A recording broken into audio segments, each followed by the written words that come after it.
you know, tough loss. That was a tough loss. You know, it was an emotional roller coaster, you know, for both sides. I thought we got off to first half. I mean, we're up 21-7. We're playing well. Defense playing really well.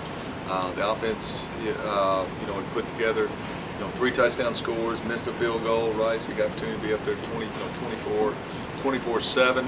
All right. They obviously, I don't know if either team made great adjustments at halftime, you know, but they started converting on some things. You know, we put a couple first downs together. We get the ball the first drive of the second half. We don't convert on 3rd and 4. We have a drop pass. We have to punt. They take it down and score, right? So now it's 21-14.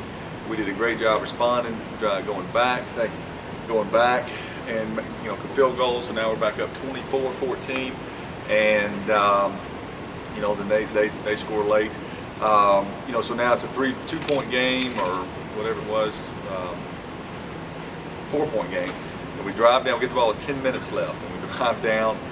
Several crazy penalties on both sides. Converted. Then we get the high-low, which I still disagree with. You know, I think the vision from the angle, I can understand why the call was made, but you know, I've got the luxury of seeing it on tape. Okay? But you know, we bust that power out of there. We get the ball inside the 10-yard line, and you know, the game's, you know, got a chance to be over right then. We're up by 4 when we got the ball first and goal inside the 10-yard line with, you know, 4 minutes left. You know, so you like your chances there. We get so that penalty backs us up, second 35 or whatever, and you know, we just run the ball, eat some clock, we punt it, don't good. You know, we kick it in the end zone, preferably rather be inside the 10, and take your hat off to them. Now they went 14 plays, went 80 yards, and get the score. And then those 14 plays, we probably had 3 different chances to intercept the ball. He didn't do it. They converted a 4th and 15. We're in 2-man coverage, and they converted on it. And you know, so you had your chances. You had your chances. It was, you know, disappointing, the loss. Very proud of how hard we fought. Thought we played hard. Thought we played physical. You know, much improved from the week before to go on the road and play a team that's a quality opponent. A team I think is a top 25 team in the country in FCS football. They made one more play than we did, and that's, you know, it's one team had to lose, and we came out of the short end where we got them last year at our place, and we made one more play than they did. So, you know, disappointed the loss. Very proud of how we played. Got to clean, you know, but there's still things we got to get better at. There's still things that you know, that we had a chance maybe to put that game out of reach in some spots, whether we get the takeaway or convert one more time, and we didn't do it. So go back short week this week, and got to get a win under our belt. Coach, it seemed like last week you were a little bit unhappy with some of the basics that were getting messed up, the lining up and that sort of thing.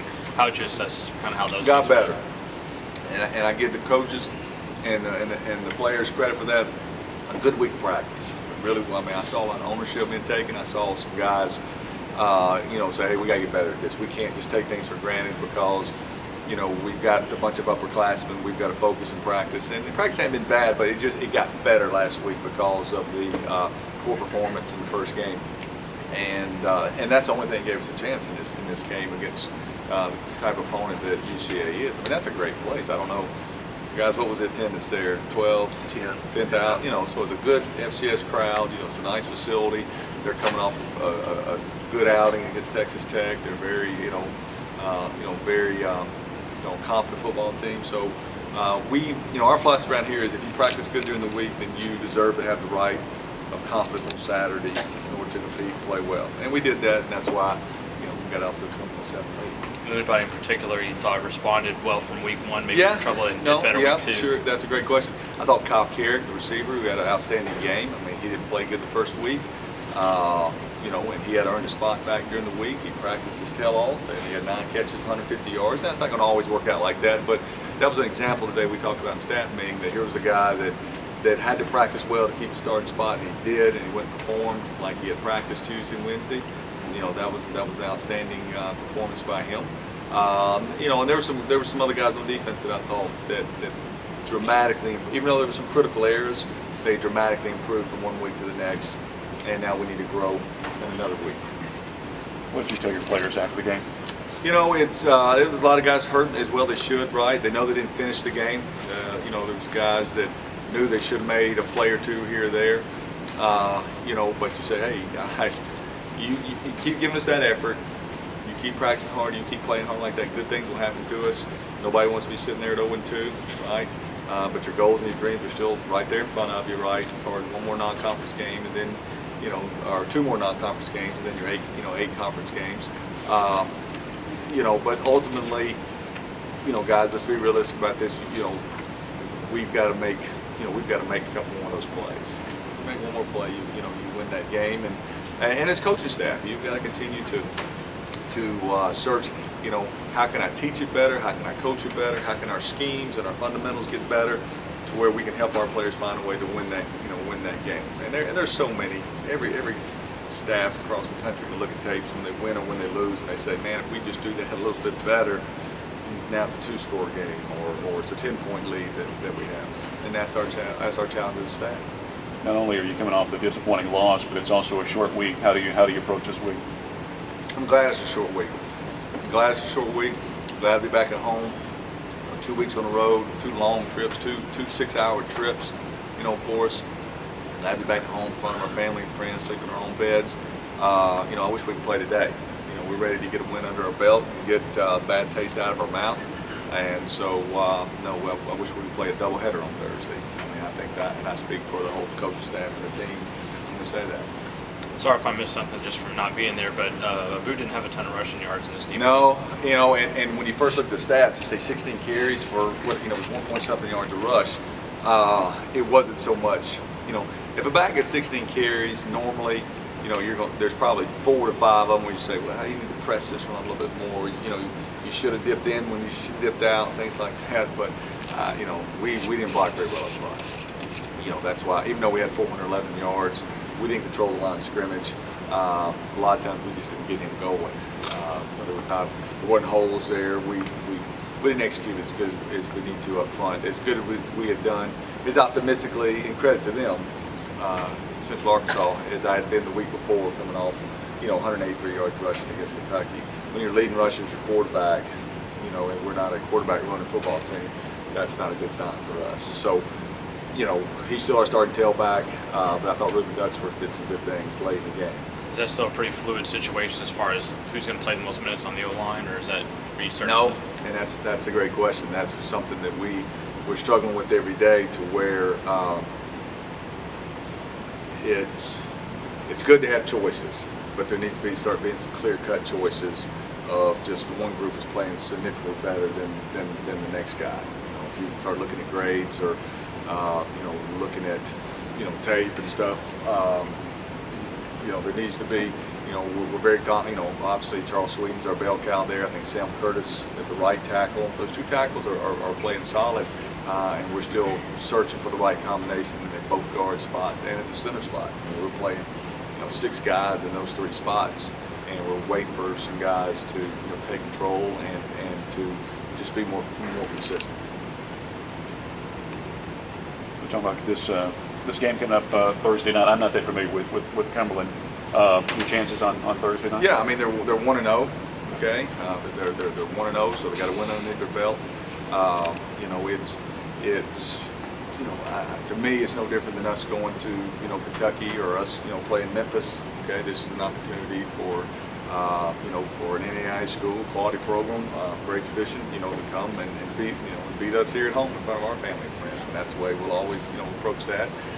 You know, the same thing that I say to my team when we went and played those schools. I'm sure it's the same thing that they're, you know, the way they're viewing this. You know, a lot of guys maybe with a chip on their shoulder, or you know, for whatever circumstances that they ended up at that university. You know, so when we're sitting here without a win, we certainly won't take anybody for granted. And but once again, it goes back to us. You know, we made great strides from game 1 to game 2. Okay, you know, now game 3's got to be even cleaner. You know, it's not about, you know, you know, how many points that you can score, or can you get a shutout. You can't look at it like that. You got to play one drive at a time, one series at a time. You know, every week, and this week's no different. I know your players obviously want to win, but as a coach, when you're kind of looking at what you all can do Thursday, what are you most interested in seeing? Yeah, We talked about that this morning with the staff. You got 3 options every week, right? One is to lose, and that's not a very good option. You know, we played well this week and we lost. Okay, just you came up short. But when you play a game where you're probably favored, let's face it. Okay, you lose, and that's not a very good option, right? You can win and play really well, feel good going the next week, or you can play sloppy and get a win, which, believe it or not, affects you going into the next week. Okay, so it's one of those 3 things that are going to happen, and obviously one of the 3 is not very good, and so we got to continue to get better. We've got big conference games coming up down the road, and this football team is still guys that were role players in the past are now primary players, and so we're still making that transition, and but we're still feeling we're missing Jeremy Butler, we're missing DJ Roberts, we're missing DJ McNeil, we're missing Ben Johnson. We're still missing those guys and of their contribution of the big plays they were making for us, and we haven't made that transition yet of guys. We look the part in spots, we're just as fast, but we're not winning enough individual one-on-one matchups. Now those guys had an opportunity to play in the NFL. Okay, at least get into camp. So, they were physically, mentally, and technique better than the guys they were lining up against, or they would not have got a chance at the next level.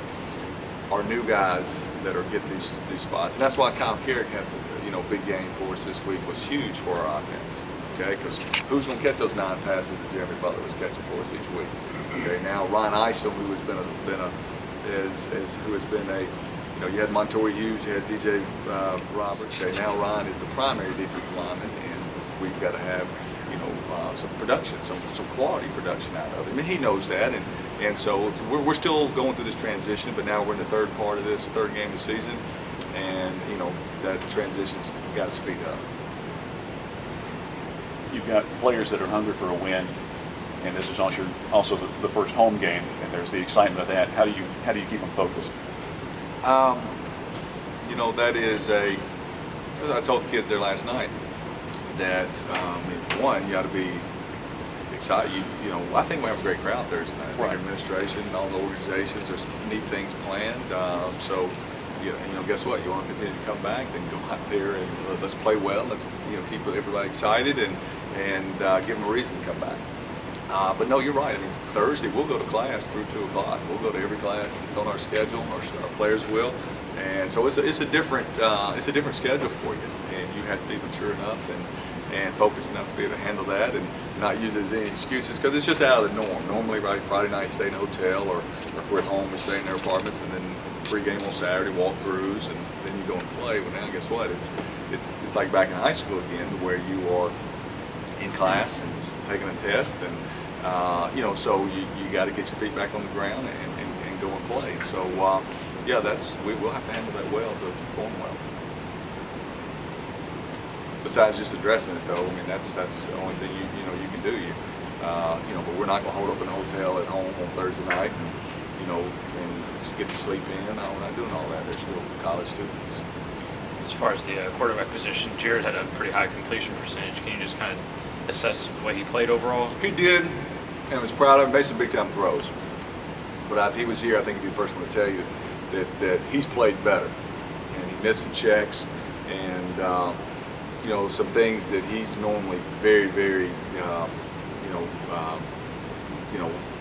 normally things that don't happen. He usually gets us in the right plays, don't miss, leave guys unblocked and stuff like that. But at one time I think he was 15 to 17. I think he ended up being 22 or 30 with two touchdowns. But like looked at yesterday. If he was a freshman, I'd say what a great day. But here's 7 crucial plays that we've got to fix, and he'll be the first one to tell you that I've got to. I can handle those, and I need to make those for us, and I think we will. But he competes his tail off. He's a tough guy, man. He gives us a great look. And Dylan didn't play bad when he was in there. He did. He had one drive, and but that just kind of carried over from the week before, where Jared performed better. And, if you look at Jared's number, I think it's 18 to 25 and 22 to 30. So the guy's probably completing 70% of his passes right now. But bottom line is we got to score more than 24 points. even against good teams. I mean, he had the one pick there, the turnover at the end. You know, that was a forced ball in 2 minutes. We still had a minute and 11 seconds left. You know, those are a couple balls he needs to check down, get us to midfield where we can take a couple shots. Maybe we get field goal range, even though we have any timeouts. Still concerned with this, right? You had one turnover, but they had none. Okay, so even though you still can win when it's 1-0, but I am concerned in 2 games of not getting any turnovers. You got to get them. In college football, it's about scoring defense, and we did well with that. I mean, when you hold a team to 26 points and they had to score in the last offensive play to get 26 points, in my opinion, you should win. Okay, but you need to get some turnovers, you know, with that as well, so you can, you know, the offense needs to score more than 24 points. You know, obviously some of the turnovers you get are just mistakes by the other team. Some you kind of force a little bit. Right. What's kind of the easiest way, do you think, for you guys to start forcing some turnovers? Great point. Great question.